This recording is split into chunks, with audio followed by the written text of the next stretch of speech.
ਅੱਜ ਅਸੀਂ ਈਰਾਨ ਨੂੰ ਔਰ ਇਸਰਾਈਲ ਨੂੰ ਕੰਪੇਅਰ ਕਰਨੇ ਆ ਕਿ ਇਹਨਾਂ ਦੋਨਾਂ ਮੁਲਕਾਂ ਦੇ ਵਿੱਚੋਂ ਕਿਹੜਾ ਮੁਲਕ ਆਲਮੀ ਖਤਰਾ ਹੈ ਜਾਂ ਇਸ ਦੁਨੀਆ ਵਾਸਤੇ ਖਤਰਾ ਹੈ। ਈਰਾਨ ਨੇ ਅੱਜ ਤੱਕ ਆਪਣੇ ਕਿਸੇ ਹਮਸਾਏ ਮੁਲਕ ਤੇ ਖੁਦ ਹਮਲਾ ਨਹੀਂ ਕੀਤਾ, ਹਾਲਾਂਕਿ ਇਸਰਾਈਲ ਨੇ ਆਪਣੇ ਹਮਸਾਇਆ ਮੁਲਕਾਂ ਤੇ ਬਾਰ-ਬਾਰ ਹਮਲੇ ਕੀਤੇ ਨੇ। ਫਲਸਤੀਨ ਤੇ ਬਾਰ-ਬਾਰ ਹਮਲੇ ਕੀਤੇ ਨੇ, ਕਤਰ ਤੇ ਹਮਲਾ ਕੀਤਾ ਹੈ, ਸ਼ਾਮ ਤੇ ਹਮਲਾ ਕੀਤਾ ਹੈ, ਲਬਨਾਨ ਤੇ ਹਮਲਾ ਕੀਤਾ ਹੈ, ਕੁਵੈਤ ਤੇ ਹਮਲਾ ਕੀਤਾ ਹੈ ਔਰ ਬਾਕੀ ਦਿਗਰ, ਹੱਤਾ ਕਿ ਪਾਕਿਸਤਾਨ ਦੇ ਵਿੱਚ ਵੀ ਜਦੋਂ ਇੰਡੀਆ ਨਾਲ ਜੰਗ ਹੋਈ ਸੀ ਉਹਨੇ ਹਮਲੇ ਦੀ ਕੋਸ਼ਿਸ਼ ਕੀਤੀ ਸੀ। ਉਹ ਜਹਾਜ਼ ਲੈ ਕੇ ਆਇਆ ਸੀ ਲੇਕਿਨ ਉਹਨੂੰ ਮੂੰਹ ਦਿਖਾਣੇ ਪਏ ਸੀ।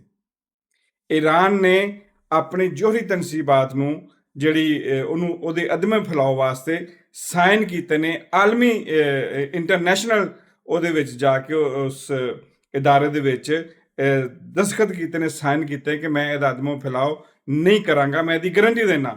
ਹਾਲਾਂਕਿ ਇਸਰਾਈਲ ਉਸ ਸੈਰਮੋਨੀ ਉਸ ਕਾਨਫਰੰਸ ਦੇ ਵਿੱਚੋਂ ਨੱਸ ਗਿਆ ਸੀ। ਫਿਰ ਈਰਾਨ ਨੇ ਜਿਹੜੀ ਐਨਰਜੀ ਐਟੋਮਿਕ ਇੰਟਰਨੈਸ਼ਨਲ ਏਜੰਸੀ ਹੈ ਉਹਨੂੰ ਦਰਖਾਸਤ ਦਿੱਤੀ ਸੀ, ਬਜ਼ਾਤੇ ਖੁਦ ਆਪਣੀ ਰਜ਼ਾਮੰਦੀ ਦੇ ਨਾਲ ਦਰਖਾਸਤ ਪੇਸ਼ ਕੀਤੀ ਸੀ ਕਿ ਤੁਸੀਂ ਆਓ ਮੇਰੇ ਮੁਲਕ ਦੇ ਵਿੱਚ ਇਨਕੁਆਇਰੀ ਕਰੋ, ਮੇਰੇ ਮੁਲਕ ਦੇ ਵਿੱਚ ਇੰਸਪੈਕਸ਼ਨ ਕਰੋ, ਅਗਰ ਤੁਹਾਨੂੰ ਇਸ ਤਰ੍ਹਾਂ ਦੀ ਜੋਹਰੀ ਤਨਸੀਬਾਤ ਜਾਂ ਕੋਈ ਇਸ ਤਰ੍ਹਾਂ ਦੀ ਕੋਈ ਚੀਜ਼ ਮਿਲਦੀ ਹੈ ਤੇ ਤੁਹਾਡੇ ਵਾਸਤੇ ਸਾਰਾ ਮੁਲਕ ਖੁੱਲ੍ਹਾ ਹੈ, ਅਸੀਂ ਤੁਹਾਡੀ ਮਦਦ ਵੀ ਕਰਾਂਗੇ, ਹੈਲਪ ਵੀ ਕਰਾਂਗੇ। ਹਾਲਾਂਕਿ ਇਸਰਾਈਲ ਇੱਥੋਂ ਵੀ ਨੱਸ ਗਿਆ ਸੀ। ਈਰਾਨ ਦੇ ਕੋਲ ਜੋਹਰੀ ਅਸਲੇ ਜਿਹੜੇ ਨੇ ਐਟਮੀ ਮਿਜ਼ਾਈਲ, ਉਹ ਇਸ ਤਰ੍ਹਾਂ ਦੇ ਈਰਾਨ ਕੋਲ ਕੋਈ ਨਹੀਂ ਹੈ।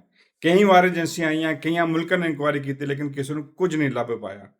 ਹਾਲਾਂਕਿ ਇਸਰਾਈਲ ਨੂੰ ਵੇਖੋ ਤੇ ਉਹਦੇ ਕੋਲ ਕਮ ਅਜ਼ ਕਮ 75 ਵੱਡੇ ਔਰ 500 ਛੋਟੇ ਮਿਜ਼ਾਈਲ ਨੇ, ਜਿਹੜੀ ਐਟਮੀ ਮਿਜ਼ਾਈਲ ਨੇ।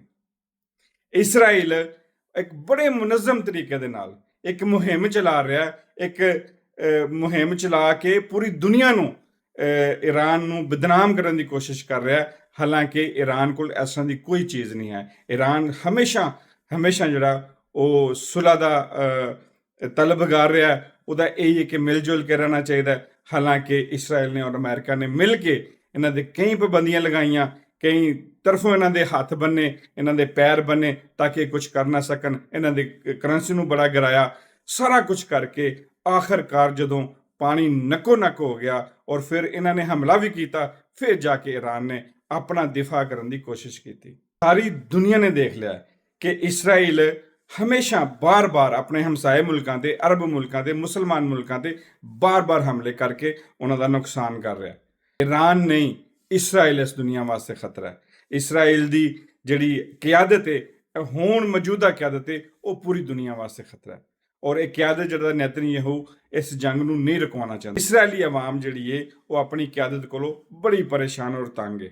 ਉਹਦੇ ਮੁਲਕ ਦੇ ਵਿੱਚ ਮੁਜ਼ਾਹਰੇ, ਇਸਰਾਈਲ ਦੇ ਵਿੱਚ ਮੁਜ਼ਾਹਰੇ ਸ਼ੁਰੂ ਹੋ ਗਏ ਨੇ ਔਰ ਉਹਦੇ ਉੱਤੇ ਕਰਪਸ਼ਨ ਦੇ ਔਰ ਦੀਗਰ ਕੇਸ ਵੀ ਚੱਲ ਪਏ ਨੇ ਔਰ ਸਿਰਫ ਉਹ ਜੰਗ ਦੀ ਆੜ ਲੈ ਕੇ ਹਾਲਤ ਜੰਗ ਵਿੱਚ ਆ, ਇਸ ਵਾਸਤੇ ਮੈਂ ਅਦਾਲਤ ਦੇ ਵਿੱਚ ਪੇਸ਼ ਨਹੀਂ ਹੋ ਸਕਦਾ।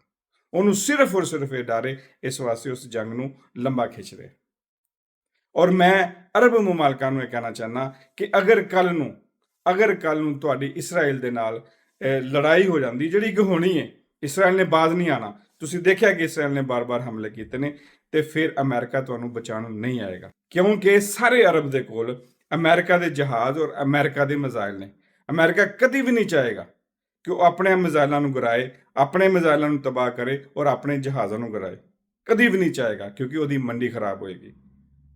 ਅਰਬ ਮੁਮਾਲਕ ਨੂੰ ਸਿਰ ਜੋੜ ਕੇ ਬਹਿਣਾ ਚਾਹੀਦਾ ਔਰ ਸੋਚਣਾ ਚਾਹੀਦਾ।